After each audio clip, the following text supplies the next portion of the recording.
राधे राधे दोस्तों, मेरे YouTube channel धार्मिक कथा में आपका हार्दिक स्वागत है। मैं आज आपको भाद्र माह के शुक्ल पक्ष की परिवर्तनी एकादशी की व्रत कथा सुना रही हूँ, जिसको सुनने से भगवान विष्णु अति प्रसन्न होते हैं तथा मनोकामनाएं पूर्ण करते हैं। बोलो विष्णु भगवान की जय।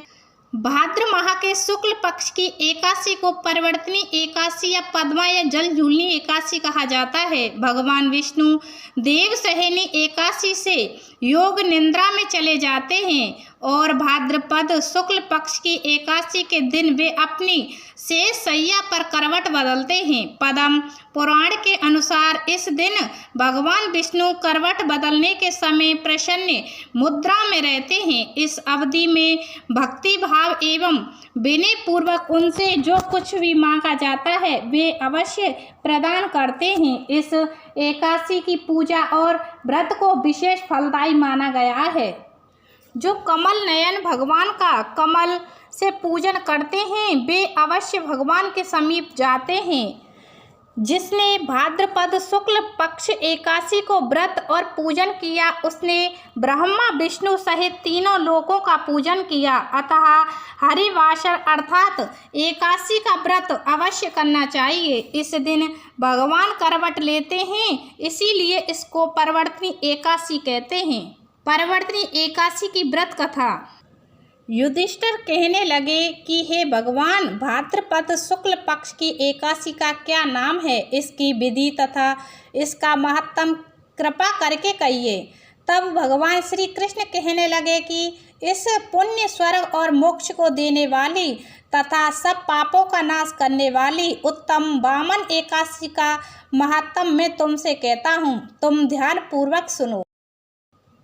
यह पद्मा परिवर्तनी एकादशी जयंती एकादशी भी कहलाती है। इसका यज्ञ करने से वाजपेय यज्ञ का फल मिलता है। पापियों को पाप नाश करने के लिए इससे बढ़कर कोई उपाय नहीं। जो मनुष्य इस एकादशी के दिन मेरी वामन रूप की पूजा करता है उससे तीनों लोक पूज्य होते हैं। अतः मोक्ष की इच्छा करने वाले मनुष्य इस व्रत को अवश्य करें। भगवान के वचन सुनकर युधिष्ठिर बोले कि भगवान, मुझे अति संदेह हो रहा है कि आप किस प्रकार सोते हैं और करवट लेते हैं तथा किस तरह राजा बलि को बाधा तथा वामन रूप रखकर क्या क्या लीलाएं की। चतुर्मास के व्रत की क्या विधि है तथा आपके शयन करने पर मनुष्य का क्या कर्तव्य है, सो आप मुझसे विस्तार से बताइए। श्री कृष्ण कहने लगे कि हे राजन, अब आप सब पापों को नष्ट करने वाली कथा का श्रवण करें। त्रेता युग में बलि नाम का एक दैत्य था। वह मेरा परम भक्त था।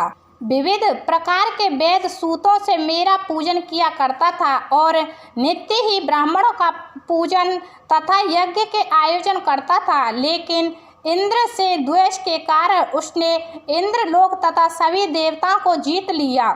इस कारण सभी देवता एकत्र होकर सोच विचार कर भगवान के पास गए। बृहस्पति सहित इंद्रादिक देवता प्रभु के निकट जाकर और नतमस्तक होकर वेद मंत्रों द्वारा भगवान का पूजन तथा स्तुति करने लगे। अतः मैंने वामन रूप धारण करके पांचवा अवतार लिया और फिर अत्यंत तेजस्वी रूप से राजा बलि को जीत लिया।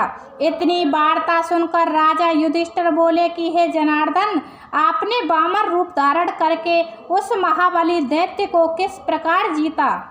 श्री कृष्ण कहने लगे, मैंने वामन रूपधारी ब्रह्मचारी बलि से 3 पग भूमि की याचना करते हुए कहा, ये मुझको 3 लोक में समान है और हे राजन, यह तुमको अवश्य ही देनी होगी। राजा बलि ने इसे तुच्छ याचना समझकर 3 पग भूमि का संकल्प मुझको दे दिया और मैंने अपने त्रिय विक्रम रूप को बढ़ाकर यहाँ तक कि भूलोक में पद, भुवर लोक में जंगा, स्वर्ग लोक में कमर, महालोक में पेट, जनलोक में हृदय, यमलोक में कंठ की स्थापना कर सत्यलोक में मुख, उसके ऊपर मस्तक स्थापित किया। सूर्य चंद्रमा आदि सब ग्रह गण योग नक्षत्र इंद्रादिक देवता शेष आदि सब नागगणों ने विविध प्रकार से वेद सूक्तों से प्रार्थना की। तब मैंने राजा बलि का हाथ पकड़कर कहा कि हे राजन, एक पद से पृथ्वी दूसरे पग से स्वर्ग लोक पूर्ण हो गए तथा अब तीसरा पग कहाँ रखूं? तब बलि ने अपना सिर झुका लिया और मैंने अपना पैर उसके मस्तक पर रख दिया, जिससे मेरा वह भक्त पाताल को चला गया। फिर उसकी विनीत और नम्रता को देखकर मैंने कहा कि हे बलि, मैं सदैव तुम्हारे निकट ही रहूँगा। विरोचन पुत्र बलि से कहने पर भाद्र शुक्ल एकादशी के दिन बलि के आश्रम पर मेरी मूर्ति स्थापित हुई। इसी प्रकार दूसरी क्षीर सागर में शेषनाग पर पष्ट पर हुई। हे राजन, इस एकादशी को भगवान शयन करते हुए करवट लेते हैं, इसलिए तीनों लोकों के स्वामी भगवान विष्णु का उस दिन पूजन करना चाहिए। तावा, चांदी, चावल और दही का दान करना उचित है। रात्रि को जागरण अवश्य करना चाहिए। जो विधि पूर्वक इस एकादशी का व्रत करते हैं वे सब पापों से मुक्त होकर स्वर्ग में जाकर चंद्रमा के समान प्रकाशित होते हैं और यश पाते हैं। जो पाप नाशक इस कथा को पढ़ते या सुनते हैं उनको 1000 अश्वमेघ यज्ञ का फल प्राप्त होता है। तो ये व्रत कथा हुई समाप्त। बोलो विष्णु भगवान की जय।